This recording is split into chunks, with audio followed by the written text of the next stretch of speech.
Tere tulemast, mina olen Reijo ja tänane video on natuke teistsugune, et täna me hakkame nullist ise kokku panema Hikvisioni turvasüsteemi. Et kui sul on endal praegu kodus olemas Hikvisioni turvasüsteem ja sa plaanid seda kokku panna, aga sa oled natukene närvis, et ei tea täpselt, kuidas need asjad kõik käivad, et tundub juba keeruline, siis tegelikult mina hakkangi täna näitama, kui lihtne see on ja sa saad seda kõike praegu koos minuga kaasa teha. Mul on siis olemas siin täna üks väga lihtne komplekt, kus on siis üks IP-kaamera, switch ja siis digitaalne salvesti IP-kaamera jaoks. Lisaks sellele on meil ka vaja mingit monitori, kust me siis hakkame oma süsteemi jälgima. Aga hakkamegi siis kohe pihta, et kui sa seda minuga praegu kaasa teed, siis võtame esimesena ette salvesti. Minul on juba kõik need asjad pakist välja võetud ammu, et ma olen neid kasutanud.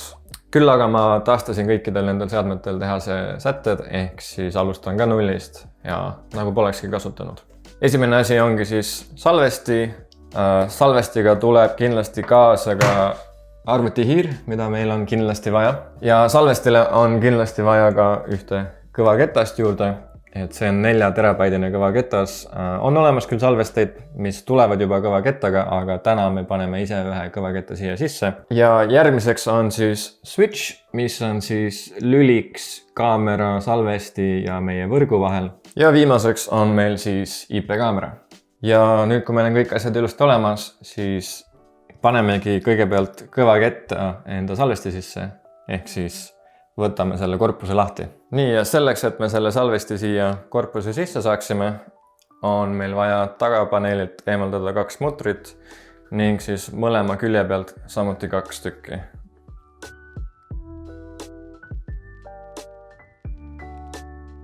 Nii, nüüd kui mutrid on eemaldatud, siis lihtsalt lükkame selle paneeli siit ära.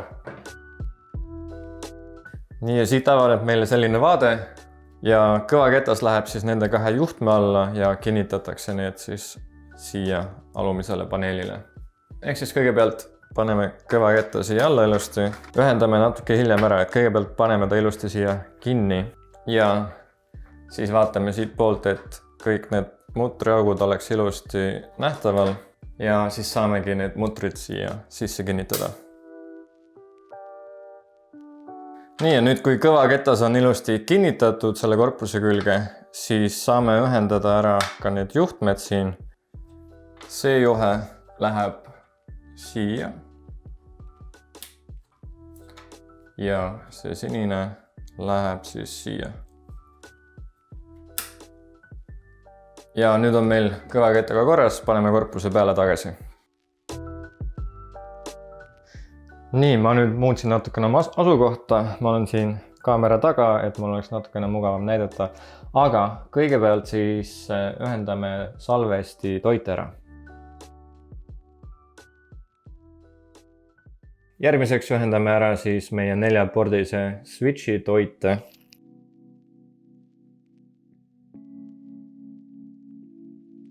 Järgmiseks kindlasti juba märkasite, et ma panin siia valmis endale ühe monitori, millel on VGA ots ja õnneks on salvestitel olemas nii VGA kui ka HDMI ots.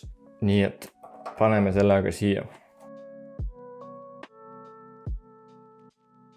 Nii, ja nüüd meil on salvesti ühendatud monitoriga, kust me saame pärast kogu meie süsteemi jälgida. Järgmiseks meil on vaja ühendada meie salvesti switchiga, et siin on kokku 6 porti, 4 porti on siis mõeldud kaamerate jaoks ja neid 2 porti siin kasutame siis väljundite jaoks, ehk siis üks läheb salvestisse ja teine läheb siis meie kohalikku ruuterisse.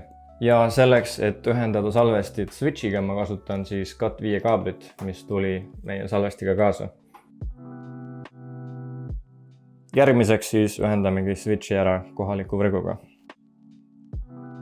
Nii, ja kui see on nüüd tehtud, siis meil on järele jäänud ainult üks asi ja meil on vaja nüüd siis see switch ära ühendada ka IP-kaameraga.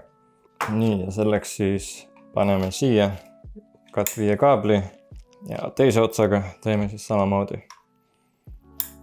Nii, nüüd on põhimõtteliselt kõik valmis, tegelikult on meil veel üks asi, mida me saaks siia ühendada. Ja selleks on loomulikult hiir, mida me hakkame siis monitoorimisel kasutama. Hiire ühendamiseks on meile salvestile siis esipaneelile jäetud väga mugavalt üks USB auk, kuhu me ka kohe hiire ära ühendame.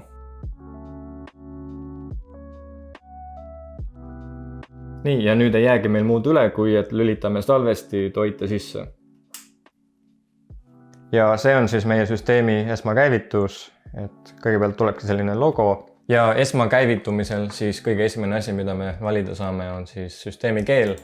Meil on praegu inglise keel, aga õnneks siin on olemas ka eesti keel, nii et ma panen praegu eesti keel, apply ja siis läheb edasi. Järgmiseks loome endale kasutaja nimeks jääb admin, pane endale mingi väga hea korralik parool ja siis okei.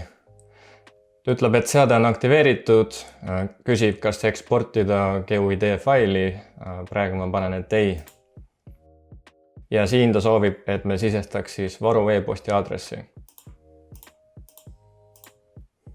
Ja paneme jällegist okei. Ja nüüd ta soovib, et me joonistaks endale lukustamismustri, et paljud on kindlasti ka seda telefonis kunagi kasutanud. Et see on lihtsalt selleks, et kui me hakkame seda süsteemi monitoorima ja kasutama, siis tähtsatele asjadele ligipääsemiseks me peame selle mustri joonistama. Praegu ta otsib siis kanalit ja kui meil on seade juba ühendatud, siis ta üritab seda ka ise automaatselt juba lisada. Et see võib võtta natukene aega. Nüüd siis oleme jõudnud siia, ma ütleks põhipaneelile, et siin on need kohad, kuhu hakkavad tulema meie kaamerad. Et nagu näha, kui ma siia nüüd klõpsin, siis siia mahub täpselt 4 kaamerat. Et alustuseks lisamegi siis oma IP kaamera siia, vajutame ühe selle ala peale ja paneme pluss. Siin ta on juba meie võrgus oleva kaamera ära tundnud, ehk siis lisame selle kaamera. Praegult ütleb küll, et no link, aga selleks, et me näeksime siis kaamera pilti, paneme parema klikiga ja vajutame siit menüü. Läheme edasi kaamera ja hea on see, et süsteem tuvastab selle kaamera ära, aga et me seda ka kasutada saaks, peame siis parooli kirjutama. Ning nüüd näitabki, et IP kaamera töötab, turvalisus tugev ja läheme kohe vaatame, kas ta ka pilti näitab ja näitab. Et seda kvaliteeti, mis ta siin näitab praegu, ei tasu tähele panna, sest et see on lihtsalt monitoorimiseks mõeldud ja ta ei näitagi pilti siis täismõõdus. Aga nagu näha, siis kaamera töötab väga hästi. Praegu näeme reaalajas seda. Ja edasi lihtsalt vaatame üle mõned sätted, et mis me veel siis siin süsteemis teha saame. Nagu ma enne juba mainisin, siis praegu me saaksime jälgida 4 erinevat kaamerat, aga kuna meil on ainult üks, siis teeme parema klõpsu ja valime siit üksikekraan ja kaamera 01. Ja nüüd näemegi täisekraanil siis meie ainukest kaamerat. Et kaamera nimi on praegu kaamera 01, selle nime saab muuta, kui minna menüüsse. Siit teeme kiiresti oma selle mustri. Läheme kaamera seadistuste juurde. Vajutame siit vasakult paneelist OSD ja siit saamegi siis muuta kaamera nime. Siin samas saame ka muuta kuupäeva, kellaaja formaati ja saame siis valida, kas kaamera reaalajas oleva pildi juures on meil ka kuupäev ning ka nimi olemas. Et kui me võtame näiteks nime ära, siis selleks, et see ära muutuks, paneme siit alt rakenda. Ja nüüd nagu näha, siis nimi kadus ära, aga paneme praegu selle tagasi. Ja nüüd on selle nimi Studio. Järgmiseks saab muuta ka pildi heledust, kontrasti ja küllastust. Kui näed, et see on vajalik, hetkel ma praegu ei hakka ka neid asju näppima. Kui te kasutate PTZ turvakaamerat, siis siin saate ka nende seadistusi muuta. Edasi läheme liikumise juurde. Ehk siis see on see koht, kus kaamera tuvastab liikumist. Ehk siis siit saame siis ise joonistada näiteks meie liikumisala. Ehk siis see tähendab nüüd seda, et selle kasti sees ta tuvastab liikumist ja muid asju siin ta ei pane tähele. Küll aga kui me vajutame siit täisekraan, siis ta tuvastab kogu ekraanilt liikumist. Samamoodi saab selle tundlikkust muuta, mina jätaks ta 60 peale või siis teine variant on panna ta 40 peale, et rohkem ega vähem ei soovitaks kindlasti panna. Järgmiseks saame joonistada privaatsusmaski, mis tähendab seda, et kui meil on mingi ala siin, mida ei tohiks kaamera peale jääda, siis me saame selle lihtsalt ära katta. Ja nii lihtne see ongi. Et seda osa siin enam salvestusele peale ei jää. Sellest küljepaneelist siin rohkem midagi väga teadma esialgu ei pea. Nii et ma lähen tagasi siia meie põhipaneeli juurde ja võtan uuesti välja menüü, lähme seadistuste alla ja siin üldiste seadistuste all kindlasti tasuks ära muuta ajavöönd ehk otsida üles Eesti ajavöönd. milleks on siis GMT+2 loomulikult. Ja kui soovite, siis võite ka resolutsiooni muuta, praegu ta on 1024x768, mina aga paneks pigem 1280x720, et sellisel viisil see pilt on natukene teravam. Ja nüüd, kui see on ära muudetud, siis lähme tagasi menüüsse ja meil on põhiseadistused üle vaadatud, ehk siis nüüd vaatame üle, mis me siin veel teha saame. Et siin menüüs esimene asi, mis me teha saame, on taas esitada siis teatud sündmusi. Et näiteks kui me otsime sündmuste järgi, vajutame siit alt otsing, siis ta loob meile kõik sündmused ette. Ehk siis praegusel juhul kõik sündmused on siis liikumised, et liikumiste puhul ta hakkab automaatselt salvestama. Saame kohe neid tagantjärele ilusti vaadata. Ja järgmiseks saame eksportida. Eksportimise all siin üleval vasakul on meil kirjas normaalne, ehk siis siin on meil siis kõik klipid, mille seast me siis saame otsida, ükskõik millist klippi meil vaja on, või siis sündmuste järgi saame ka otsida, aga praegu võtame selle normaalse meetodi ja paneme otsing. Ja nüüd ta lööbki meile ette siis kõik klipid, mis ta salvestanud on. Ja kui me tahame neid klippe eksportida, siis lihtsalt klikime kas siis selle ühe või mitme klipi peal ja paneme siit alt eksport. Ja kui mul oleks ühendatud näiteks mälupulk siia, siis ma saakski siit eksportida. Nii, aga lähme tagasi. VCA otsingu alt saame siis täpsemalt otsida käitumist või nägu. Siit saame siis manuaalselt sisse või välja lülitada selle, kas ta salvestab või mitte. HDD alt näeme siis oma kõvaketta olekut, palju seal mahtu on.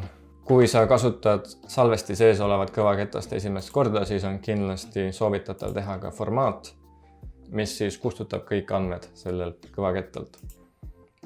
Salvesta alt saame panna siis meie kaamerat salvestama automaatselt, ajakava järgi näiteks.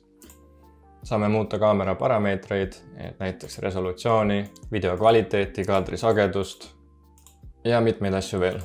Kaamerast me juba rääkisime, et siit saab siis lisada ja muuta meie kaamerate sätteid. Muidugi seadistuste all üks oluline asi, mida ma enne ei rääkinud, on see, et kui me läheme siia võrgu alla ja paneme siit ülevalt platvormi juurdepääs, siis siit me saame ühendada oma kaameraid HikConnect mobiiliäpiga, et kindlasti siia panna luba ja teha kõik need vajalikud toimingud siin ära ja siis saadki näha ka oma kaamerate pilti läbi mobiiltelefoni. Hoolduse all on meil võimalik näiteks teha see seadet taastada ja üleüldiselt saame lihtsalt jälgida, mis meil süsteemis toimub. Ja kui me soovime näiteks süsteemi seisata või taaskäivitada, siis saame seda siit teha. Üks kasulik asi, mida kindlasti tasub teada, on see, et kui sa soovid vaadata koheselt järgi mingit hiljutist sündmust, mis jäi sul turvakaamera peale, siis seda saad teha selle nupuga, kohene taasesitus, mis siis hakkab näitama viimast 5 minutit. No nii, aga selline nägigi välja siis Hikvisioni turvasüsteemi ülesseadmine. Kui sa tegid seda kaasa koos minuga, siis loodan, et sa said kõik tööle. Ma loodan, et selle videoga sa nägid, et tegemist ei ole üldse keerulise seadmega. Tegemist on süsteemiga, millega igaüks peaks ise hakkama saama, nii-öelda siis tee ise meetodil. Et ma mäletan, mina ise ka panin täpselt sama süsteemi esmakordselt üles ainult tänu YouTube'i videotele. Et kuigi ma olin ise ka alguses natukene kartlik selle süsteemi vastu, siis tegelikult tuli välja, et ei ole nii keeruline midagi. Vot nii, ega muud midagi. Loodan, et see video aitas sind. Mina tänaseks lõpetan ja järgmise korrani.